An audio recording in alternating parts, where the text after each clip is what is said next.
नमस्कार। गंगा दशहरा हिंदुओं का प्रमुख त्योहार है। इस दिन माँ गंगा का पृथ्वी पर अवतरण हुआ था। हिंदू धर्म में गंगा जल को बहुत ही पवित्र माना जाता है।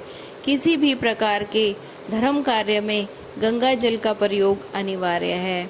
हर साल ज्येष्ठ मास की शुक्ल पक्ष की 10वीं तिथि को गंगा दशहरा मनाया जाता है। गंगा दशहरा के दिन गंगा स्नान करना चाहिए और इसके बाद यथाशक्ति दान करना चाहिए। सनातन धर्म में स्नान और दान का विशेष महत्व है। पूजा विधि। गंगा दशहरा के दिन लोगों को सुबह सूर्योदय से पहले उठकर नित्य कर्म करके गंगा में स्नान करना चाहिए या फिर नहाने के पानी में थोड़ा सा गंगा जल डालकर भी स्नान किया जा सकता है। इसके बाद जल में थोड़ा गंगा जल मिलाकर सूर्य देवता को अर्घ्य दें। सूर्य देवता को अर्घ्य देने के बाद गंगा मैया की उनके मंत्रों के द्वारा जाप करें, उनकी पूजा करें, ध्यान करें। गंगा मैया की पूजा इन मंत्रों द्वारा करें। ओम श्री गंगे नमः। नमो भगवते दश पाप हराय गंगाय नारायण्ये रेवत्ये शिवाय दक्षाय अमृताय विश्वरूपिण्ये नंदिन्ये ते नमो नमः। अर्थात हे भगवती, 10 पाप हरने वाली गंगा, नारायणी, रेवती, शिव, दक्षा, अमृता, विश्वरूपिणी, नंदिनी को मेरा नमन है। इस प्रकार इन मंत्रों के उच्चारण द्वारा गंगा मैया की आराधना करें। गंगा मैया की पूजा के बाद गरीबों और ब्राह्मणों को यथाशक्ति दान दें। गंगा दशहरा का महत्व। धार्मिक मान्यताओं के अनुसार गंगा माँ की पूजा करने से व्यक्ति को 10 प्रकार के पापों से मुक्ति मिलती है।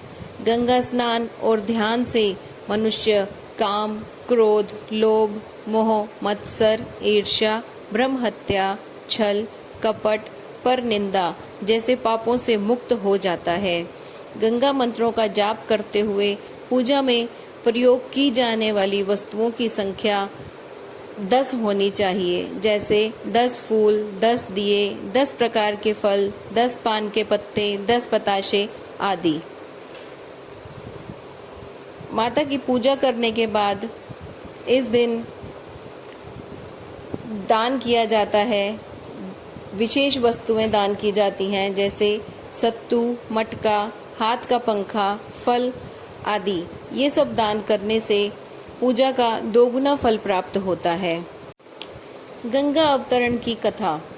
पौराणिक कथाओं में बताया गया है कि राजा भागीरथ ने अपने पूर्वजों को मोक्ष दिलाने के लिए कठोर तपस्या की और अपने प्रयासों के बल पर माँ गंगा को धरती पर आने के लिए मना लिया। अर्थात माँ गंगा धरती पर आने को तैयार हो गई, परंतु माँ गंगा का वेग इतना तीव्र था कि अगर वो सीधे धरती पर आती तो धरती पाताल में ही चली जाती। तब राजा भागीरथ ने भगवान शिव की पूजा कर उन्हें प्रसन्न किया, जिसके फलस्वरूप भगवान शिव ने गंगा को अपनी जटाओं में धारण किया। उसके बाद माँ गंगा कैलाश से होते हुए धरती पर पहुंची और राजा भागीरथ के पूर्वजों का उद्धार किया। इस दिन हमें भी अपने पूर्वजों को अवश्य याद करना चाहिए और उनके निमित्त जल अर्पित करना चाहिए। साथ ही अपने पूर्वजों के नाम से दान करना चाहिए। इससे हमारे जो पूर्वज हैं वो प्रसन्न होते हैं और हमें शुभ आशीष देते हैं, जिससे घर में सुख शांति का वास होता है। राजा भागीरथ के प्रयासों से ही गंगा का धरती पर आना संभव हुआ, इसीलिए गंगा का एक नाम भागीरथी भी है।